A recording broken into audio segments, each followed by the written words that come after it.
Well, you know the drill by now. 192 teams around the country in 6th, 7th, and 8th grade. Premier youth football tournament in the nation. They're competing for regional and national championships on the road to Naples. We're looking at the Plains region in the 7th grade today. A couple of 6th grade teams, too. Matchups and venues right now in Denver at Cherry Creek High School. Eastern Idaho, Denver, and Northern Colorado will face off. West Texas has a 6th grade team. In Dallas, Texas at John Paul II High School. Houston will play Dallas, while Louisiana will play Dallas-Fort Worth. In Minneapolis at the University of Minnesota, South Dakota will play Minnesota, and Northern Wisconsin will play Kansas City. Finally, Rio Grande Valley will play Austin, and North Texas will play San Antonio in Austin at the Kelly Reeves Athletic Complex. Our partners at Gatorade providing their products to these athletes in every location of the FBU National Championship Tournament. Stage is set, but who are the top dogs in the region? That's why we have this guy, Pop's Top 4 in the Plains 7th grade. It's coming up next after this from our sponsor.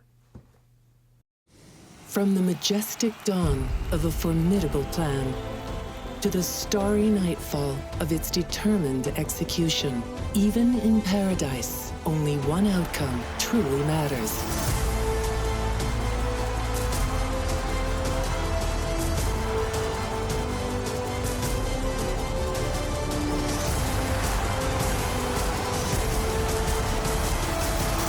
Victory.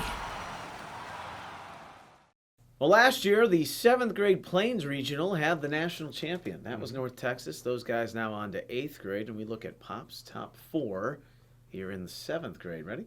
Yeah, let's go through it. All right, let's start with San Antonio. Once upon a time, they were playing for the destination of playing in the Final Four at home, but now it's trying to get to Naples. And you like a couple of players on this group. Devin Brown, the running back, and Jarius Stewart, who can run it, but also play a little linebacker. Yeah, these are two kids who certainly opened up some eyes at FBU Top Gun this past July. And in terms of Devin Brown, he's an FBU All-American this year.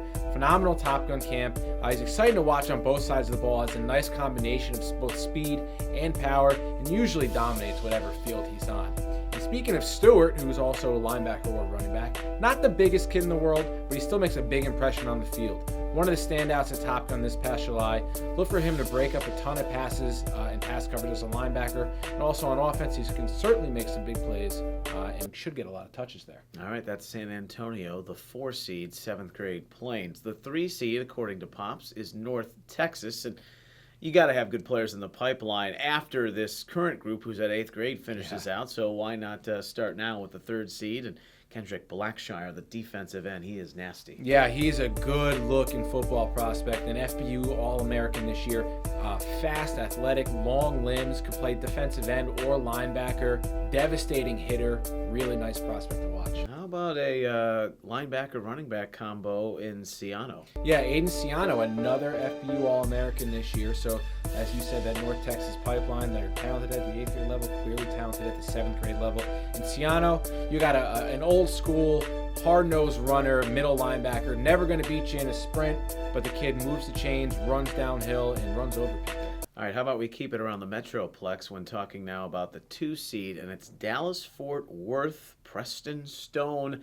It's a good name for a quarterback. Oh, by the way, he is one. Yeah, and you're talking about one of the most exciting kids in the country for the class of 2021 at quarterback. If you remember, if the last name Stone sounds familiar, his older brother, Lindell Stone, 2017 prospect, already getting offers from UCLA and a bunch of other schools.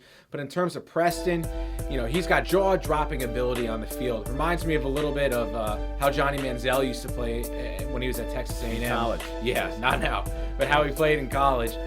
Runs all over the field, makes plays with both his arm and his legs. And one of the people that he's going to be making plays with is Magic Caruth Rector. He had a big tournament last year. Huge tournament last year and has only gotten better this year. One of the breakout stars of the tournament. He commands a double team when he's out there, lined up as a wide receiver. Had over 20 touchdowns this year for his middle school team as running back and receiver.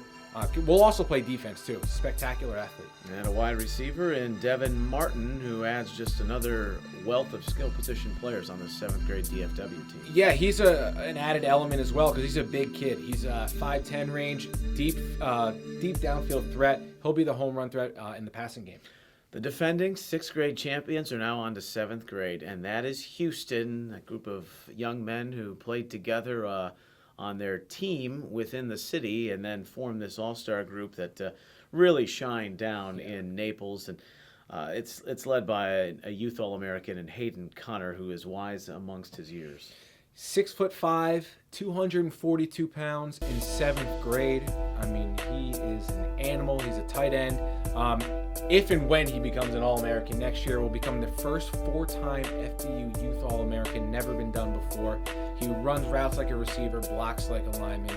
I don't know what else you could say. You know, in the 8th grade show, we were talking about how North Texas is a family, and Steve Connor, who's one of the co-head coaches, had said that this Houston team, emblematic, they look up to that North Texas group. They've got a chance to continue on the same lineage of winning at 6th grade, 7th grade, 8th grade, but it's a unified group, and one of the MVPs of that performance in the championship game last year was Casey Shorter. Yeah, Casey Shorter is a running back that we're expecting to have another big tournament this year. Regular season teammate, as you've mentioned, of Connor. Those two are like brothers. You know, they play basketball together. They do everything together.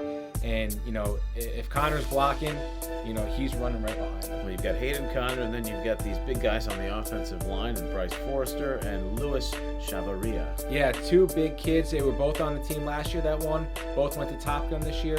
Both were named FBU Youth All-Americans at Top Gun. With Foster, you got one of those throwback big uglies up front as an offensive lineman. And Chavaria, you know, I remember looking at him last year in the championship game thinking, wow, this kid can actually play. He's very, very good. It's not just a big body. Now here we are later, a Youth All-American. On the defensive side of the ball, originally from Nigeria, Tumishe Adelaide. They love this kid, and he plays pretty big. Yeah, he's a nice-looking defensive end prospect. Another kid that went to Top Gun, another kid named All-American. Again, if you're looking, where do these top kids go to develop their skills? How do you become an All-American?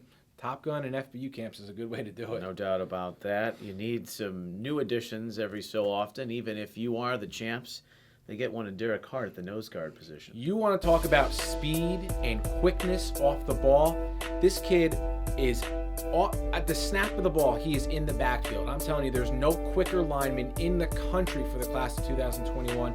Also plays fullback, but with this talented team on offense, I don't know if he's going to get that many touches, but look for him to cause chaos as a nose guard. 7th grade Plains Regional, that's Pop's top 4. San Antonio, North Texas, Dallas-Fort Worth, and the 1 seed, the defending 6th grade champs, Houston. Well, you mentioned exposure and youth1.com. You're all over the scene, and you know so much about these individuals as they try and blossom their football careers as young men. And it's funny to think that we talk about 6th graders, 7th graders at the next level, but that is the reality. And they themselves want exposure, and they can do that at youth1.com. New this year, the player personnel profiles. Yeah, like you said, I know more about youth football than most people or any person ever should. But let me tell you how I can learn more by you guys registering and getting a youth1.com profile. Go to youth1.com, register, make your own player profile. Tell us what you're doing every weekend. Tell us how you did in your games. Let that place be your own personal space. Upload your pictures, your videos. Tell us about your stats. Let us know. Exposure is the name of the game, and the youth1.com profile does that for you. Please do so. Pops is bored when you don't. And, of course, you mentioned exposure, Top Gun camps, FBU camps. They're the best around. And speaking of FBU, here's a word from our sponsor. Football University, the nation's leading football training experience, is now accepting applications for its 2015 camps. Our elite faculty of NFL coaches and top professionals teach position-specific technique on the field and in the classroom to improve your football IQ and help you reach your full potential as a player. Apply today at footballuniversity.org. Football University, where technique plus talent beats talent alone. Well, part of the exciting journey on the road to Naples is seeing the 6th graders for the first time, and we learn as we go in the case of the last 4 or 5 seasons, and that's no different this year. But if you had to pick or prognosticate a couple of teams that might catch the radar at the 6th grade level, who would they be in the Plains? Well, first I'd like to talk about Louisiana. This is a team, again, they're back to the tournament this year, and when we went and watched their practice, they had some big 6th graders, some athletic-looking 6th graders. And if Louisiana is going to get back in this tournament now, and they're going to be here for the years coming, this 6th grade team might start having the pieces on it, like one of these teams that we've talked about before that have gone on magical runs. So I like Louisiana a little bit. Well, there's also North Texas. They won the inaugural sixth grade championship. Keep in mind, this is only the third year that the sixth graders will play out the entire competition. It was regional championships before 2013. So North Texas is a good place to start because of the athletes and players they groom. That's exactly it. North Texas, these guys know what it takes to win in this tournament. They've been successful on every grade level. And this sixth grade team, they got some pieces that we've seen during tryouts. We don't know how they're going to come together. We don't know. There's a lot of factors that are involved. But we'll look out for them as well. All right, so we'll keep an eye on those sixth grade teams in the Plains Regional as the tournament goes along. Battle Sports Science will have a big hand in the competition. They'll provide mouth guards to every athlete in the tournament. Also, J3 Rings is getting involved. On their website, j3rings.com, FBU athletes will be able to order participation rings, watches, and dog tags. There are so many great teams and athletes in this tournament, as you well know. We just broke down the 7th grade Plains Regional and talked a little bit about the 6th. 3 other regions, though, at that age group, and we'll talk about it on the road to Naples. Break it all down for you. The action begins December 5th and 6th, and we'll have that tournament covered from start to finish. Updates, analysis from Pops, and much more. For the Youth One National Scouting Director Al Pops, I'm Neil Sika. Thanks for watching. We'll see you on the road to Naples.